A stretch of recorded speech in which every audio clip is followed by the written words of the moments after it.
Hey everyone, welcome to the Captain Drone YouTube channel. My name is Steve. I am a drone pilot, and today I have some really cool products for you. First off, we are going to fly this little Petrel 75 Whoop version 2. It's a 1S Whoop. And do you like the way I say that? Whoop. And this remote, this blew me away.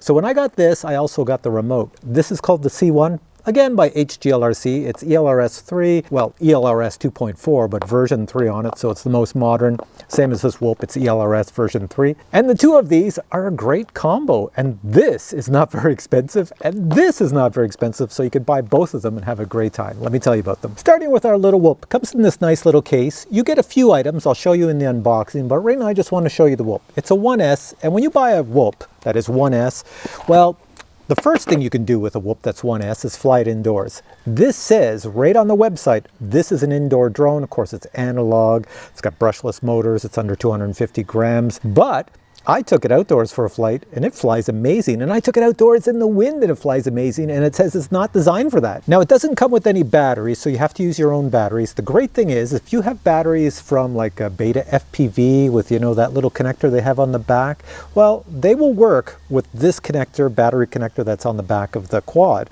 The weird thing is that the connector is not made for these batteries, but if you push it in tight enough, it actually works. It's made more for batteries like this. I have a Flywoo battery, 750, and the connector on the end of this actually works. So what is this connector? What is the whole connector, the battery connector on this thing? So this little battery plug on the Whoop is called an A30. So if you're looking for batteries, look for A30. But you know, if you're like me and you fly Whoops all the time, you probably have a pile of batteries at home that will work. Or you do like most of us in the FPV hobby. If you ever get a drone and you don't have batteries for it, you cut off the connector and you put the connector on it that matches the batteries you have. So the battery that's recommended for this is a 550 milliamp hour 1S LiPo battery, and you'll get 5 minutes of flight time with that. Like every Whoop on the market, pretty much, it's all plastic design. The motors all plug into the bottom, so they're very easy to replace. Camera up front is a Runcam Nano. It's not too bad. You know, I have no difficulty seeing out of my goggles what I want to see. They say the VTX in the back shoots out at 400 milliwatts. Well, I hooked it up to Beta FPV and configurator, and I was only getting 200 milliwatts. So I don't know, maybe I'm doing something wrong, or maybe there's a misprint. But 200 milliwatts is plenty. Now, you can get this with ELRS, and if you get it with ELRS, it's ELRS SPI, which some of us like, especially on Whoops, because it's so tiny. And when you connect it to Beta Flight, you can hit the bind button, bind, and it just binds. It's like simple, no thought process at all.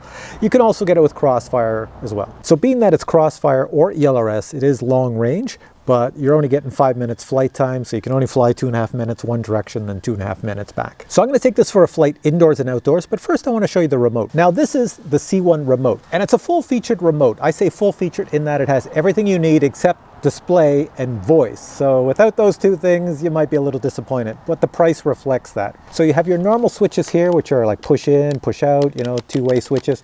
Then you have your three-way switches here, which is pretty decent. And on the back, you have a simple button for binding, and you have a simple button for setup back here. There's not much to it. Plug in a USB, you can charge with this, you can use it with flight simulators. It does everything you need it to do at a very low price, and it's ELRS. But I'm a bit confused because mine has 18650 batteries in them. See in the back? Two 18650 batteries, you can see right through. But when I look on the website, it doesn't show it coming with batteries. But what I really like is it comes with this dongle, and this dongle has USB-C at one end and a normal USB at the other end. And you just plug this into your PC or anything you want to plug it into, your phone even. And then you run a simulator on your PC, phone, laptop, computer, I don't know. And this connects to it because of this little dongle is simply ELRS. So basically you're just connecting this to an ELRS receiver. It's that simple. So you don't have to play flight sims having your little USB cable coming all the way out, getting in the way. You could sit way back on the couch, have your big TV going, and play the simulators and have a great time. Oh, and another great thing I forgot to mention is on the back, see this piece of plastic? It comes right off. So you take that plastic off, and then you can put on any sort of nano transmitter you want. So I have one here. It's from Beta FPV. This one here is ELRS, so you wouldn't put ELRS on ELRS, but if you wanted a super powerful ELRS, then you could. And I'm trying to struggle to get this on because it's the first time putting something on the back. There we go, I got it on. I should also mention that the output power on here in ELRS is all the way up to 500 milliwatts. you're never going to use that. I set mine to like 250, so I'm happy with that. So back to this unit on the back. So if you wanted to put a unit on the back that was crossfire or something to use with this radio, you could. And of course, since it's ELRS, the whole radio works with Bluetooth if you need it to. It works with Wi-Fi if you have to do firmware updates. It's all modernized. And I have a plane going overhead. All right, so let's take the little guy for a flight indoors and then outdoors using this remote for both flights. Here we go.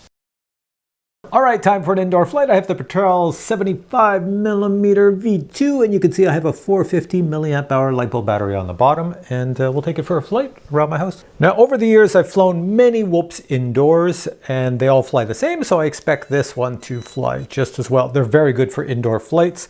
I'm just going to take the camera, make sure it's facing forward a bit. You might get the prop guards in the frame because I have it facing straight forward so that it's not gonna boot around the house at high speed. Can do that later. Plug in my Fat Sharks, turn on the record, so the image I'm gonna record is recorded in the Fat Sharks coming out of that analog camera, and that's also what I'm gonna see. Okay, image is really good. I'm shooting out with 200 milliwatts, it says.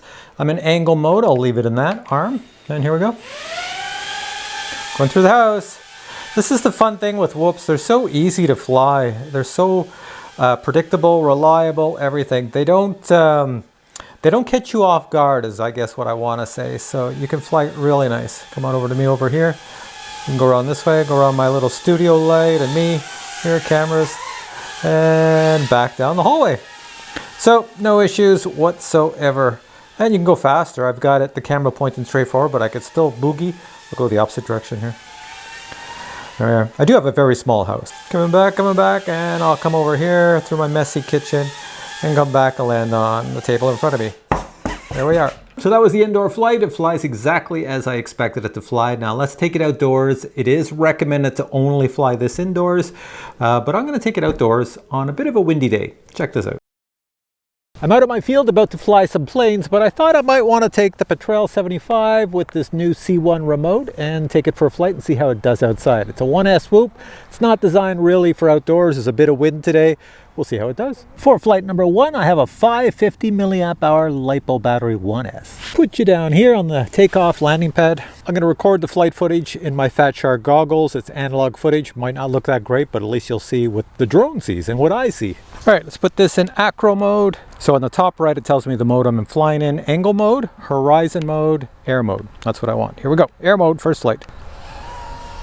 Little 1S swoop outside in the wind. How does it fly? Well, doesn't fly too bad, as long as I don't hit anybody. Go around my Jeep, going behind my Jeep. Take it up, spin it. Flies okay that way. Do it forward. There we are.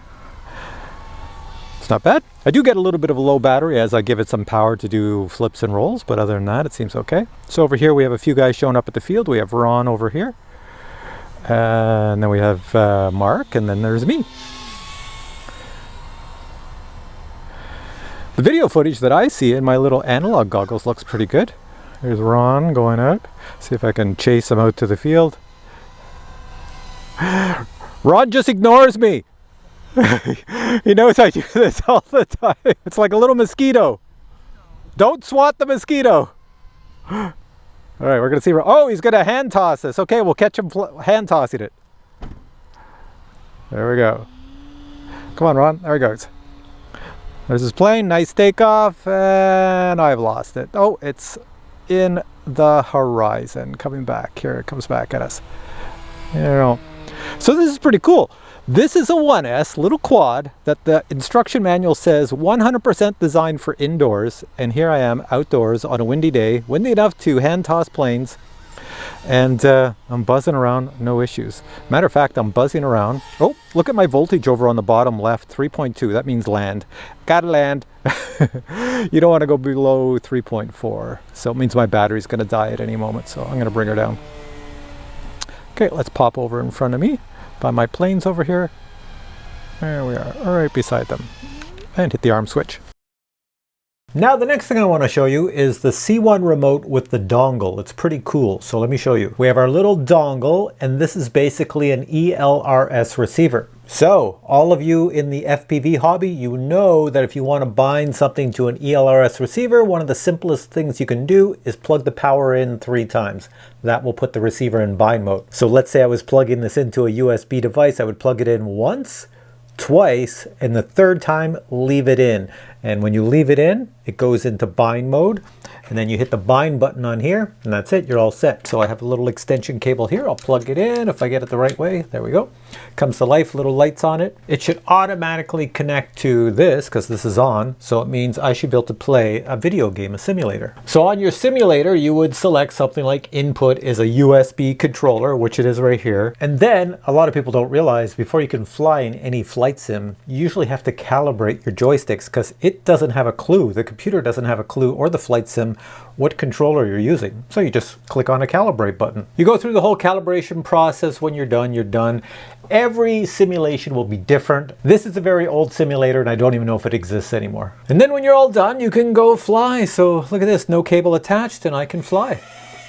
I can go do some FPV flying around here, go in and out of stuff. So the dongle is a really cool idea because say we were flying someplace where this was my living room, this could be my big screen TV in front of me and I could be sitting on the couch far away and flying around. All right guys, do a few rolls and flips and let's dive down to the ground. Next thing I want to show you is what comes in the box for this little tiny whoop as well as this remote. Check it out. This is the box your Petrel 75 version 2 comes in. You'll note that the quad is constructed of molded plastic, but it is the flexible type, so you can crash into many things and it should not break. The FPV camera is a Runcam Nano 4. The brushless motors are 2100 kV. Propellers are Gemfan 1.6 inch props. The port to connect to Betaflight configurator is here. Other items in the box include a safe flight card with a QR code to the manual. There is also a propeller direction card as well as stickers. A micro Phillips screwdriver is included, along with a 90-degree USB connector. This allows you to use USB-C to connect to Betaflight configurator. Also included is a prop removal tool, as well as battery straps. Spare props are included. The total takeoff weight of the quad without a battery is 29 grams, adding a typical battery is 41 grams. Now let's take a look at the C1 remote. This is the box it comes in. The C1 remote is inexpensive and considered an entry-level transmitter. You can see that the body of the transmitter is very translucent. I believe the 2 18650 batteries are included, but I'm not 100% certain. You can also order a version with the ELRS dongle, as well as the HGLRC neck lanyard. A USB-C cable is included so that you can charge up the 2 18650 batteries. And finally, a bag of additional goodies is also provided. All right, so back to me, final thoughts. First, I'll say final thoughts on the remote. I think it's a really good deal. I really enjoyed using this remote. The joysticks are great. It feels good in the hands. It's inexpensive. It does an awful lot. Next, the whoop. What can I say? It's a whoop. I have a million of whoops that are 1S that I fly around the house. Winter time is the biggest time I fly whoops indoors because you can't get out. It's so cold, it's snowing, it's windy. So indoors in the winter, I fly these things all the time, buzzing around the house, and it keeps your skills up. And this one here, hey, it's great. So if you're looking for a 1S tiny whoop, this one's not a bad one to have because it is ELRS, latest version of 3. So it's got a lot of cool features, and there's a plane up there again. All right, guys, so I'm gonna end this video here. So if you enjoyed this video, please give it a thumbs up. If you have questions on this product or my little remote, then post your questions below and I'll get back to you. But for now, I say thanks for watching. Doing these little videos outdoors with the planes flying over is a little noisy. Maybe the mic doesn't pick it up, but my ears do. Anyways, hope to see you in a future video with many more reviews. Until then, I say bye.